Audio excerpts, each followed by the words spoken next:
Hi there, I'm Casey Healey, Director here at Central 21 Novacastrian in Newcastle. Back with you for our Monday wrap, keeping Newcastle investors up to date on what's happening in the current rental market, tips, tricks and how you can maximise your return on your investment.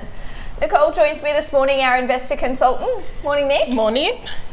So, Nick, what's happened over the last 7 days? So on Saturday, we actually had 3 open for inspections, but for the last 7 days, we've had 209 tenant inquiries, which has been a busy week. We've had 6 inspections scheduled, and we actually leased 5 properties. So out of those 5 properties, there was 71 applications through. Now, with our open for inspections on Saturday, we've already received 20 applications across the 3 properties. So the property managers will start processing those this morning, and it looks like definitely 2 out of the 3 will be leased, but possibly the 3rd as well. And we've only got 2 left, I think, once they are leased, 2 properties left. I think we've got one at Taralba, Sales Street Taralba, which is opened Wednesday, and I think we've already got 6 applications on that property as well. And I think the Honeysuckle one, the girls have just leased as well. Should be a quiet weekend coming up for Sarah. Hopefully for the long weekend, she might actually get it off. Should we hoping that happens? Definitely. So being that we're 3 weeks out from end of financial year, I thought I'd just touch on what can you claim and what can you use as a deduction for your property.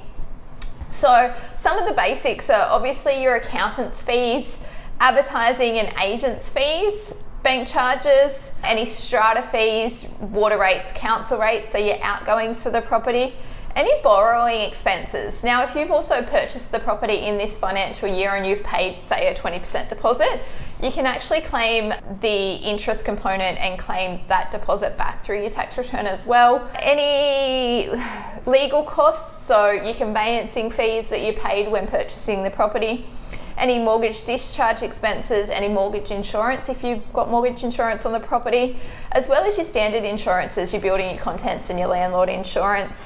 Any prepayments, quantity surveyors, so your tax depreciation schedule, and then obviously any maintenance of the property. To be prepared and have the paperwork in place for your accountant, we suggest you have a copy of your bank statements.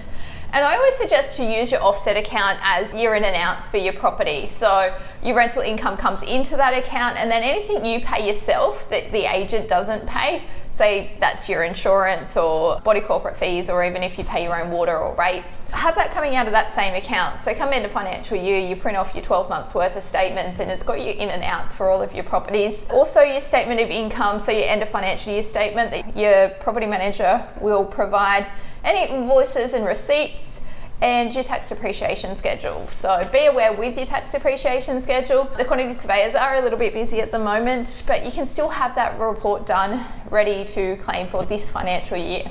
Even if it's done just after the financial year, you've still got that time up your sleeve before your tax has to actually be lodged. But a copy of that end of financial year checklist is available on our website at c21newcastle.com.au for a free download.